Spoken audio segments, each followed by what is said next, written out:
The second book of Samuel, otherwise called the second book of the Kings. Now it came to pass after the death of Saul, when David was returned from the slaughter of the Amalekites, and David had abode 2 days in Ziklag. It came even to pass on the third day that, behold, a man came out of the camp from Saul with his clothes rent, and earth upon his head. So it was, when he came to David, that he fell to the earth and did obeisance. And David said unto him, From whence comest thou? And he said unto him, Out of the camp of Israel am I escaped. And David said unto him, How went the matter? I pray thee tell me. And he answered, That the people are fled from the battle, and many of the people also are fallen and dead, and Saul and Jonathan his son are dead also. And David said unto the young man that told him, How knowest thou that Saul and Jonathan his son be dead? And the young man that told him said, As I happened by chance upon Mount Gilboa, behold, Saul leaned upon his spear, and lo, the chariots and the horsemen followed hard after him. And when he looked behind him, he saw me and called unto me, and I answered, Here am I. And he said unto me, Who art thou? And I answered him, I am an Amalekite. And he said unto me again, Stand, I pray thee, upon me, and slay me, for anguish is come upon me, because my life is yet whole in me. So I stood upon him, and slew him, because I was sure that he could not live after that he was fallen. And I took the crown that was upon his head, and the bracelet that was on his arm, and have brought them hither unto my Lord. Then David took hold on his clothes, and rent them, and likewise all the men that were with him. And they mourned and wept and fasted until even, for Saul and for Jonathan his son, and for the people of the Lord, and for the house of Israel, because they were fallen by the sword. And David said unto the young man that told him, Whence art thou? And he answered, I am the son of a stranger, an Amalekite. And David said unto him, How was thou not afraid to stretch forth thy hand to destroy the Lord's anointed? And David called one of the young men, and said, Go near and fall upon him. And he smote him that he died. And David said unto him, Thy blood be upon thy head, for thy mouth hath testified against thee, saying, I have slain the Lord's anointed. And David lamented with this lamentation over Saul and over Jonathan his son. Also he bade them teach the children of Judah the use of the bow. Behold, it is written in the book of Jasher, The beauty of Israel is slain upon thy high places. How are the mighty fallen? Tell it not in Gath, publish it not in the streets of Ashkelon, lest the daughters of the Philistines rejoice, lest the daughters of the uncircumcised triumph. Ye mountains of Gilboa, let there be no dew, neither let there be rain upon you, nor fields of offerings. For there the shield of the mighty is vilely cast away, the shield of Saul, as though he had not been anointed with oil, from the blood of the slain, from the fat of the mighty. The bow of Jonathan turned not back, and the sword of Saul returned not empty. Saul and Jonathan were lovely and pleasant in their lives, and in their death they were not divided. They were swifter than eagles, they were stronger than lions. Ye daughters of Israel, weep over Saul, who clothe you in scarlet, with others' delights, who put on ornaments of gold upon your apparel. How are the mighty fallen in the midst of the battle, O Jonathan? Thou wast slain in thine high places. I am distressed for thee, my brother Jonathan. Very pleasant hast thou been unto me. Thy love to me was wonderful, passing the love of woman. How are the mighty fallen, and the weapons of war perished?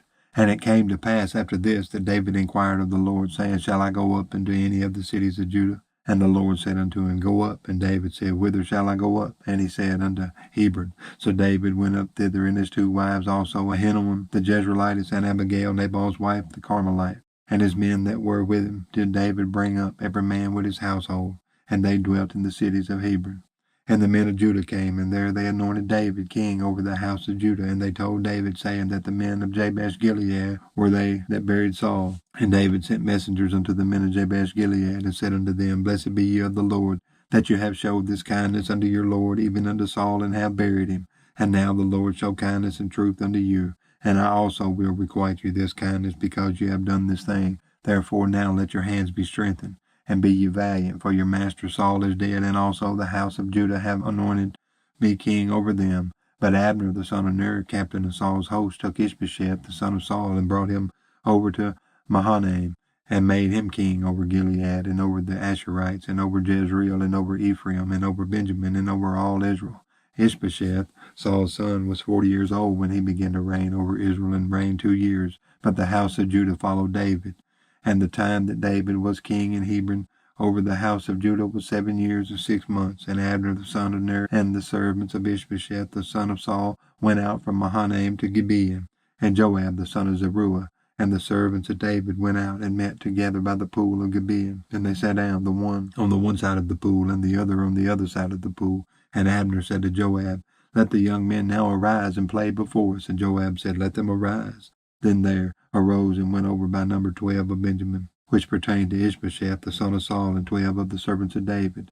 And they caught every one his fellow by the head, and thrust his sword in his fellow's side, so they fell down together, wherefore that place was called Helkath Hazarim, which is in Gibeon. And there was a very sore battle that day, and Abner was beaten, and the men of Israel before the servants of David. And there were 3 sons of Zeruiah there, Joab and Abishai and Asahel. And Asahel was as light of foot as a wild roe, and Asahel pursued after Abner, and in going he turned not to the right hand nor to the left from following Abner. Then Abner looked behind him and said, Art thou Asahel? And he answered, I am. And Abner said unto him, Turn thee aside to thy right hand or to thy left, and lay thee hold on one of the young men, and take thee his armor. But Asahel would not turn aside from following of him. And Abner said again to Asahel, Turn thee aside from following me, wherefore should I smite thee to the ground? How then should I hold up my face to Joab thy brother? Howbeit he refused to turn aside, wherefore Abner with the hinder end of the spear smote him under the 5th rib, that the spear came out behind him, and he fell down there,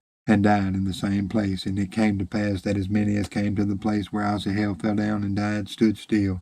Joab also and Abishai pursued after Abner, and the sun went down when they were come to the hill of Ammah, that lieth before Giah, by the way of the wilderness of Gibeon. And the children of Benjamin gathered themselves together after Abner, and became one troop, and stood on the top of a hill. Then Abner called to Joab, and said, Shall the sword devour forever? Knowest thou not that it will be bitterness in the latter end? How long shall it be then, ere thou bid the people return from following their brethren? And Joab said, As God liveth, unless thou hadst spoken, surely then in the morning the people had gone up, every one from following his brother. So Joab blew a trumpet, and all the people stood still, and pursued after Israel no more, neither fought they any more. And Abner and his men walked all that night through the plain, and passed over Jordan, and went through all Bithron, and they came to Mahanaim. And Joab returned from following Abner, and when he had gathered all the people together, there lacked of David's servants 19 men and Asahel. But the servants of David had smitten of Benjamin and of Abner's men, so that 360 men died. And they took up Asahel and buried him in the sepulchre of his father, which was in Bethlehem. And Joab and his men went all night, and they came to Hebron at break of day.